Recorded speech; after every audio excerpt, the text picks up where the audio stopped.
शरीर सूख गया। बुढ़ापा क्या है? जंग लगा लोहा। लोहे पर जंग लगता है जब पानी की मार पड़ती है, और जिंदगी को जंग लगता है जब अपनी औलाद का दुष्कार मिला करता है, जब अपनी औलाद से उपेक्षाएं मिला करती हैं। एक बात अंतर इतना है कि लोहे को जंग बाहर से लगता है और जिंदगी को जंग भीतर से लगा करता है। बाहर की जंग को मिटाने के लिए कोई रेख मार्ग मिल जाता है बाजार में, मगर भीतर की जंग मिटाने का कोई भी उपाय हमारे पास नहीं हुआ करता है। उस बूढ़े ने बच्चों को पढ़ाया लिखाया, उसकी पत्नी की मौत हो गई, अकेला बुढ़ापा, 2 बेटे, एक डॉक्टर, एक इंजीनियर, पढ़ा लिखा के बड़ा किया।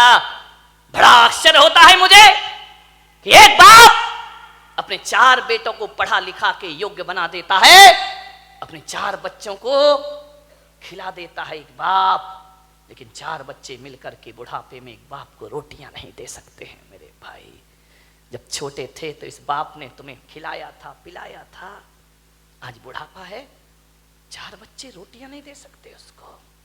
अरे तुमसे अच्छा तो वो बंदर होता है जो नाच नाच कर मदारी का पेट भर दिया करता है। ध्यान रखिए, क्या जिंदगी है हमारी, क्या जीवन है हमारा।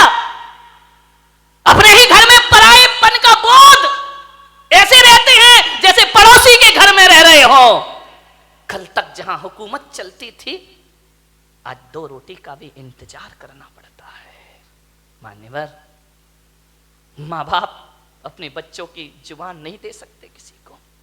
क्या हालात बना दिए हैं कि बुढ़ापे में माँ बाप बच्चों के सामने चुपचाप हाथ बांधे खड़े रहते हैं। ध्यान रखें, उनके पास कुछ नहीं है।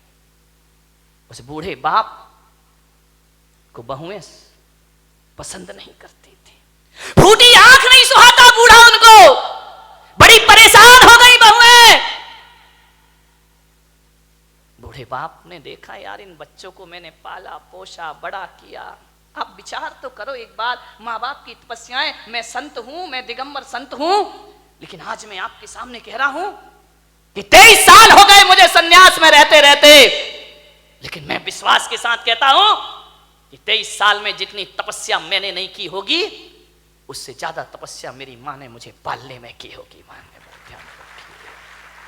क्या पाते हो तुम अपनी जिंदगी में? माँ बाप के एहसान।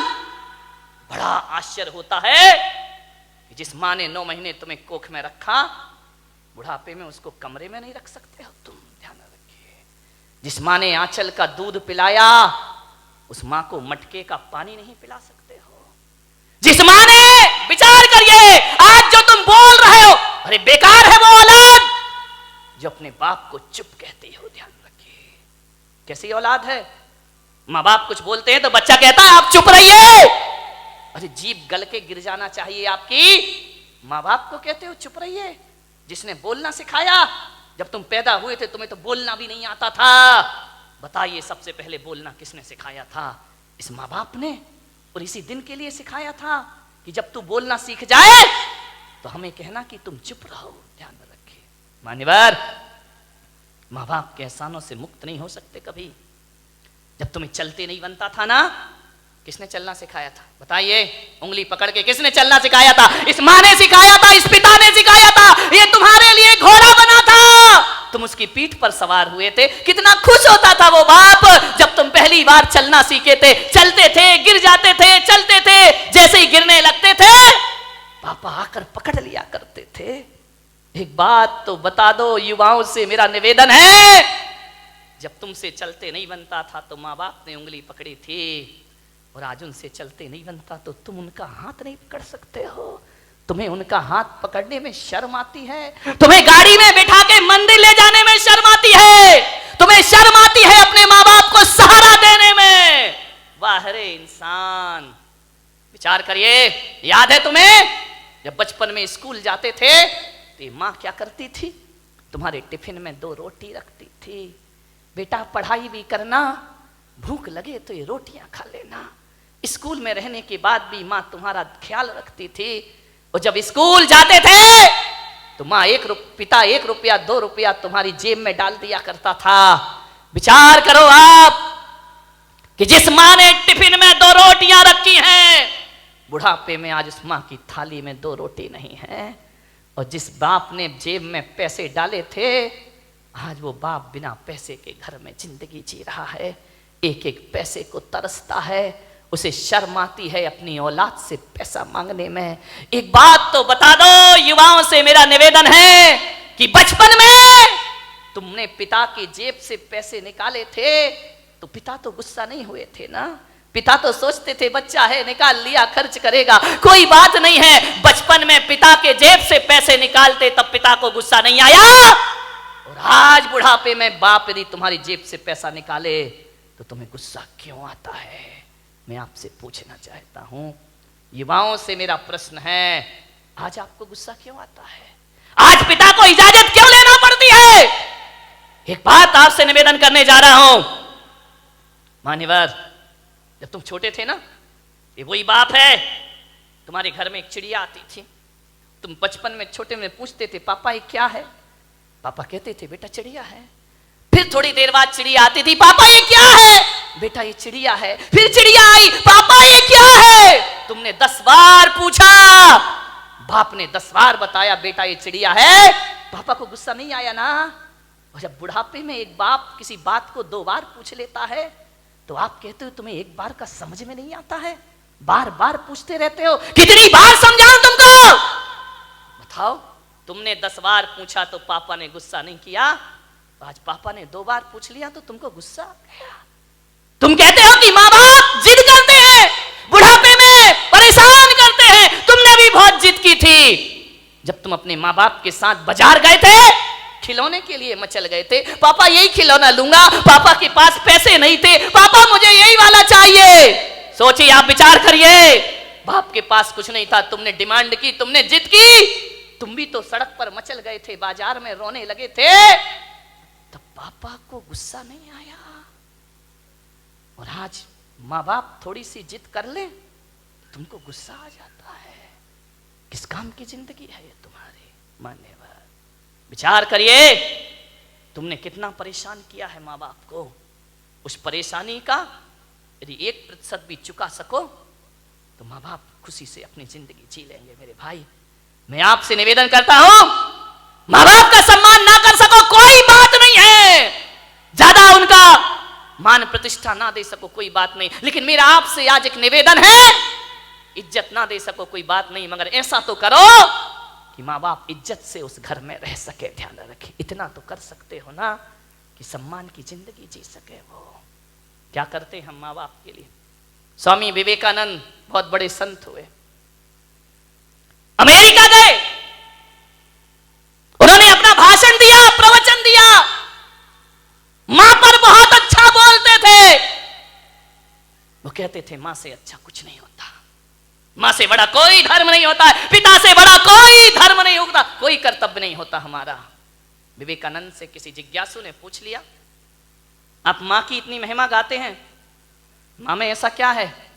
धरती पर आए हैं तो मां तो मिलेगी मिलेगी, इसमें कौन सा एहसान? हर मां बाप पाल पोस के बड़ा करते हैं, कोई बड़ा काम नहीं कर दिया उन्होंने। धरती पर आओगे तो मां बाप तो मिलेंगे ही मिलेंगे। विवेकानंद ने कहा, यह प्रश्न कोई भारत का आदमी पूछ रहा है कि मां में ऐसा क्या है?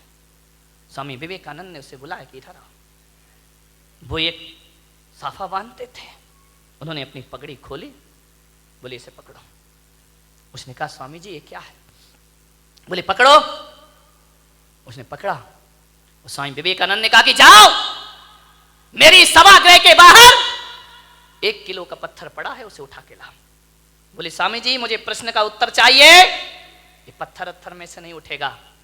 बोले देख, माँ बाप के संदेह में उठा हुआ प्रश्न किसी पत्थर से कम नहीं हुआ करता है। और पत्थर का जवाब स्वामी विवेकानंद नहीं देते, पत्थर का जवाब पत्थर ही दिया करता है। जाओ और पत्थर उठा के लाओ। वो पत्थर उठा के लाया। स्वामी जी ने कहा अपने पेट में बांध, और बांध करके पूरे नगर के 3 चक्कर लगा के आ। बोले ऐसा नहीं हो सकता। बोले क्यों नहीं हो सकता है? बोले मुझे उत्तर चाहिए। बोले उत्तर मैं नहीं दूंगा, उत्तर पत्थर देगा। माँ बाप के खिलाफ उठा प्रश्न पत्थर है, उत्तर भी पत्थर ही देगा। जाओ। उसने बांधा, पूरे परिक्रमा। बोले थोड़ी देर बांधा फिर छोड़ दिया। बोले मेरे से नहीं होगा ये। बोले क्यों? बोले स्वामी जी आप इतने बड़े विद्वान हैं, मनीषी हैं, ज्ञानी हैं, मैं पेट में पत्थर बांध के घूमूंगा तो लोग हंसेंगे, मेरा मजाक बनेंगे, मुझे अच्छा नहीं लगेगा, मुझे शर्म आती है। तो स्वामी विवेकानंद ने कहा उत्तर मिल गया। बोले ये कोई उत्तर है क्या? बोले यही उत्तर है। जब तुझे 1 किलो का पत्थर बांध के घूमने में शर्म आती है, बोल तेरी माँ 9 महीने तुझे पेट में रखकर कैसे घूमी होगी, उसे शर्म नहीं आई होगी, और आज तुझे शर्म आई और तूने पत्थर फेंक दिया। अरे मूर्ख, यदि तेरी माँ को शर्म आती वो तुझे कोख से निकाल कर फेंक देती तो आज मेरी सभा में प्रश्न पूछने की औकात तेरी नहीं होती। ध्यान रखिए, ये माँ बाप का उपकार हुआ करता, ये माँ बाप की बदौलत है। एक बात याद रखना मेरे भाई, आज तुम्हारे पास जितनी भी दौलत है वो माँ बाप की बदौलत है। ध्यान रखिए, माँ बाप नहीं होंगे तो कहां से डॉक्टर बन जाओगे, कहां से इंजीनियर बन जाओगे? अरे माँ बाप का एहसान मानो, एहसान मानो इस माँ का। गर्भपात की दुनिया में भी तुम्हें जन्म देने की ताकत रखी है उसने। यदि जन्म से पहले मार देती तो आज यहां बैठ के प्रवचन नहीं सुन रहे होते तुम लोग। आज जो इज्जत तुमने कमाई है ना, ये मत सोचना कि पढ़ लिख के इज्जत कमाई है, ये मत सोचना कि दौलत कमा के इज्जत कमाई है। आज किसी संत की सभा में इज्जत से बैठे हो तो अपनी बदौलत नहीं, अपने माँ बाप की बदौलत बैठे हुए हो। ध्यान रखिए, मेरा आपसे निवेदन है, यदि ये माँ तुम्हें जन्म दे के किसी कचड़े घर में फेंक देती ना, जैसे आज बुढ़ापे में तुम उसे फेंक रहे हो, यदि बचपन में इस माँ ने फेंक दिया होता ना तो ना तुम्हारी जात का पता चलता, ना तुम्हारे बाप का पता चलता, और इस धरती पर नाजायज औलाद बनकर जीते रहते। कोई तुमसे शादी करने को तैयार नहीं होता मेरे भाई। माँ बाप ने जिंदगी भर अपना चरित्र बचाया है, इस माँ ने अपने सतीत्व को बचाया है, उस पिता ने अपने चाल चलन को सुधारा है, तब जाकर तुम इस समाज में इज्जत की जिंदगी जी रहे हो मेरे भाई। ध्यान रखिए, ये इज्जत भी माँ बाप से मिली है, ये नाम भी माँ बाप से मिला है, और तुम्हें डॉक्टर बनाने से पहले तुम्हें डॉक्टर बनाने का सपना माँ बाप ने देखा था, तुमने बाद में, तुम्हें तो अकल भी नहीं थी, तुम्हें तो समझ भी नहीं थी कि इंजीनियर क्या होता है, डॉक्टर क्या होता है। माँ बाप तुम्हें बनाते हैं। आज तुम जहां भी हो, संतों की बदौलत, भगवान की बदौलत हो या ना हो, माँ बाप की बदौलत आज तुम जहां पर भी हो। ध्यान रखिए, माँ बाप का हाथ है इसमें। बूढ़ा दुखी हो गया, बहुएं पसंद नहीं करती, घर जाता बूढ़ा तो ऐसा लगता जैसे किसी जेल में प्रवेश कर रहा हो। पत्नी भी नहीं, फोटो लगी है पत्नी की, लेटा हुआ है पलंग पर, कभी पत्नी को देखता है, कभी अपने आप को देखता है। रात कटती है करवट में, पता नहीं चलता कितनी लंबी रात है। यूं तो अमावस 15 दिन में एक बार आती है, लेकिन उस बूढ़े की जिंदगी में तो अमावस ही अमावस थी, पूर्णिमा तो कभी आ ही नहीं पाई। सुबह ताने भरे शब्दों से नाश्ता मिलता, उलाहना दे करके 2 रोटी मिलती, करते क्या हो तुम यहां बैठे बैठे? कुछ नहीं बोला बूढ़ा। ठीक है, जाए भी तो जाए कहां? बड़ा दुखी था, मर भी नहीं सकता, मौत भी नहीं आती, जी भी नहीं सकता, जीने जैसा कुछ बचा भी नहीं है। बहुत दुखी है बूढ़ा। थोड़ा बहुत टहलाता, यार दोस्तों में बैठता, शरीर में ताकत नहीं, कुछ कमाए, कुछ मेहनत करे, फिर घर लौट आता, और घर लौटता तो ऐसा लगता कि किस दरिंदगी की जिंदगी में मैं वापस लौट आया हूं। कोई ढंग से बात नहीं करता, बेटे के पास टाइम नहीं, वो क्लिनिक से आता, वो साइड से आता, नहाता धोता, टीवी के सामने बैठ जा। बूढ़े बाप से कोई कुछ नहीं पूछता। मैं युवाओं से निवेदन करूंगा, बूढ़े माँ बाप को बुढ़ापे में कुछ नहीं चाहिए, कुछ नहीं चाहिए। कोई बूढ़े माँ बाप नहीं कहेंगे अच्छा कमरा दो, अच्छा बंगला दो, गाड़ी दो, मोटर दो, अच्छा खाना दो, कोई माँ बाप नहीं। आपसे निवेदन है, जब कोई बेटा विदेश जाता है ना घूमने के लिए, पढ़ने के लिए, यदि वो पत्नी से पूछता है क्या लेकर आऊं, पत्नी कहती मेरे लिए हार लेकर आना। बच्चे से पूछता बेटा तेरे लिए क्या लेके आऊं, वो कहता है मोबाइल लेके आना। बहन से पूछता है तेरे लिए क्या लेकर आऊं, वो कहती है अच्छे से सूट लेकर के आना। लेकिन जब माँ से पूछता है माँ मैं विदेश जा रहा हूं, बता तेरे लिए क्या लेकर आऊं। तो माँ कहती है मेरे पास सब कुछ है मेरे बच्चे, कुछ लाए या ना लाए, मेरा लाल तू वापिस आ जाए, इससे बड़ा उपहार मेरे लिए दुनिया में कोई दूसरा नहीं। एक माँ है जो केवल तुम्हें चाहती है, तुम्हें बस, बाकी सारे रिश्ते तो तुमसे कुछ चाहते हैं। ध्यान रखिए, तुम्हें चाहने वाला कौन है? मान्यवर,